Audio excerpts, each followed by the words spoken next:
Thomas the tank engine was feeling very happy. His blue coat shone in the sun, he was right on time, and all around his branch line, the countryside seemed prettier than ever before.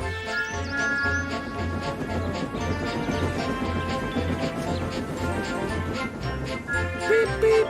Good morning, Percy, he whistled. My branch is the pride of the line, wouldn't you agree?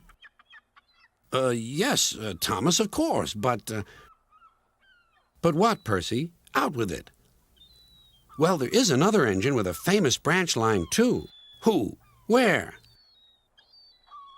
His name's Stepney. He's far away, but Sir Topham Hatt says he may visit us. When? Oh, someday. And Percy hurried away. Meanwhile, Stepney was puffing steadily along his line. It isn't very long, and that made him feel a little sad. Later, he saw Rusty. The little diesel had helped save Stepney from scrap. Everyone's been so kind.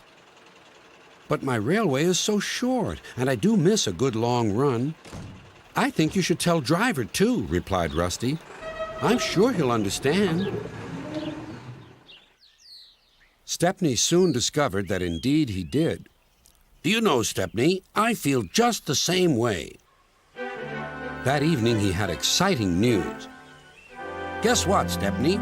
Sir Topham Hatt has invited us to visit the other engines on his railway.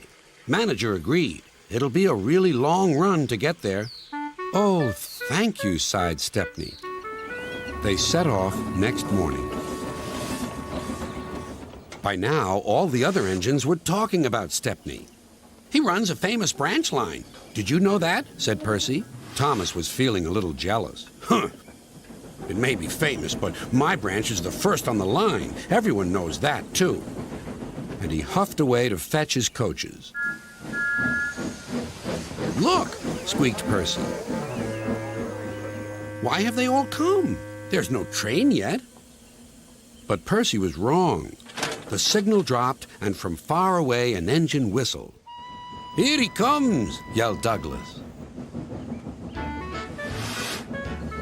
Stepney puffed proudly through the junction.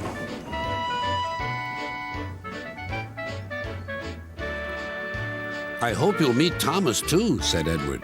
You both have branch lines to be proud of. Then Stepney set off to help Duck shunt coaches in the yards, and they worked happily together all afternoon.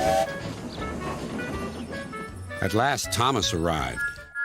Sorry, can't talk. It's time for my last branch line train. Mustn't be late.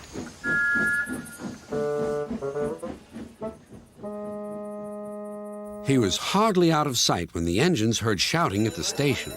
Moments later came the alarm. Stop all trains! The signalman answered the telephone. A special, is it? I see. Thomas was impatient. Why are we waiting? My passengers are being delayed. Sorry, Thomas, said his driver. We're being shunted to allow another train to pass. Soon they heard an unfamiliar puffing sound. There was Stepney with his headlamp swaying and whistle blowing. He gathered speed and disappeared. Well, bust my boiler, said Thomas the tank engine.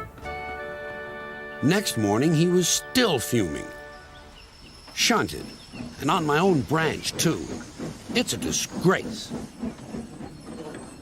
I'm sorry, said Stepney. I was a special. Why? An important passenger arrived just as you left. He ordered a special train, and Duck let me take it. We had a splendid run, but, finished Thomas, it can make an engine nervous not to know the line. Exactly, said Stepney. You're such an expert. Thomas felt much better. He couldn't be cross anymore and began telling Stepney all about his branch line.